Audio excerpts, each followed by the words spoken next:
Hey, we are to September 30th, 2020. This is the whole group lesson for September 30th. Okay. You guys are doing a great job. Just want to give you guys a quick shout out on that. You're doing a great job. Thanks for making your pictures a little bit more clear.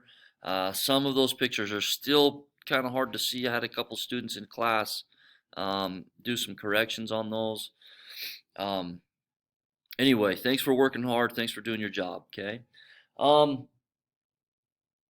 all right. So I'm going to start off by just doing some reading. Okay, I'm going to go back to page 36. I'm going to read a couple pages, then I'm going to have you stop.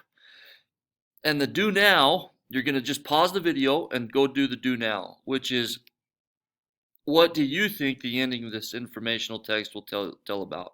What do you think the ending of this informational text will tell about? Okay, so to get started, Street Smarts by David Stack. A Filipino teen becomes a voice for homeless kids in Manila and wins a major award for his work. Chris Quez Valdez knows what it's like to be homeless. Quez ran away from his abusive family at age 4. He slept in a dump in Cavite City in the Philippines. When he was 7, Quez was rescued. A social worker rescued Quez after he fell into a pile of burning tires, badly burning his arms. Quez now has a home and an adoptive family. He lives with the social worker who rescued him, and he's helping kids still stuck on the streets where he used to live. By age 8, he founded Championing Community Children. This group distributes clothing and toiletries to thousands of homeless kids in Cavite City. Thanks to his passion and hard work, Quez now has something else. He won the 2012 International Children's Peace Prize, which includes a $130,000 award. The honor is given every year to a young person who works for children's rights. A Nobel Peace Prize winner presents the award. Archbishop Desmond Tutu presented Quez with the prize in a ceremony in the Netherlands.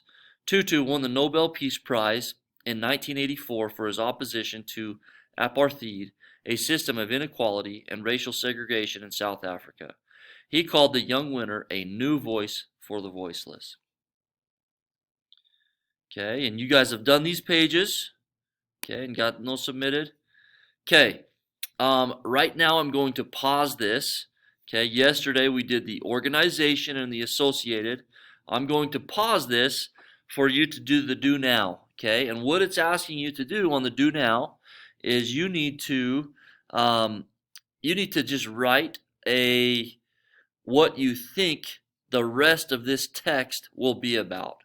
What else do you think it's going to tell us about in the next couple pages? Okay, so I want you to pause it.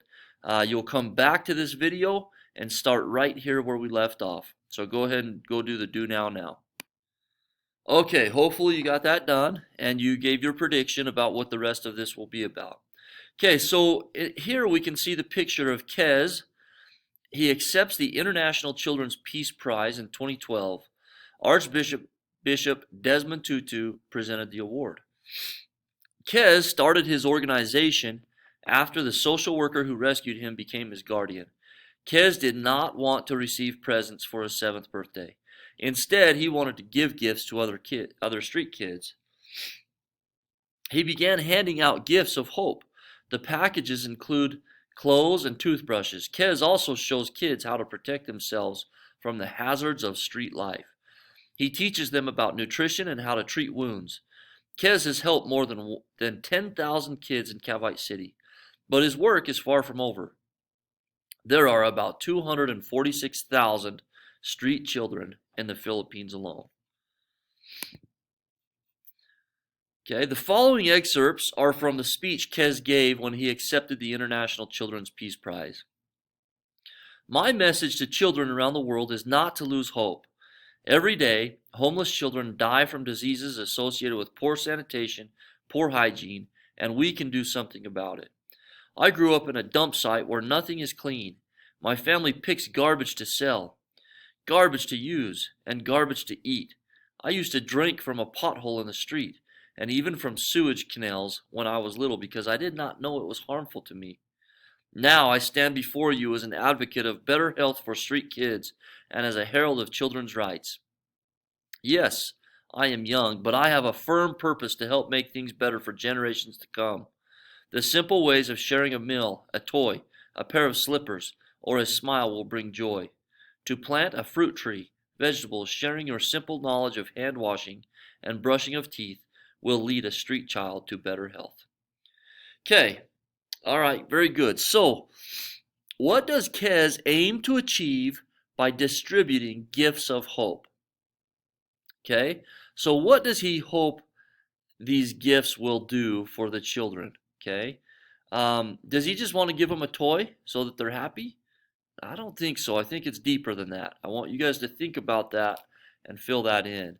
Okay, what is his deeper message? What is he really trying to teach kids, not just for today, but for a month down the road, for a year down the road, for 5 years down the road? Okay, what's he trying to do with these gifts? Okay, use word strategies.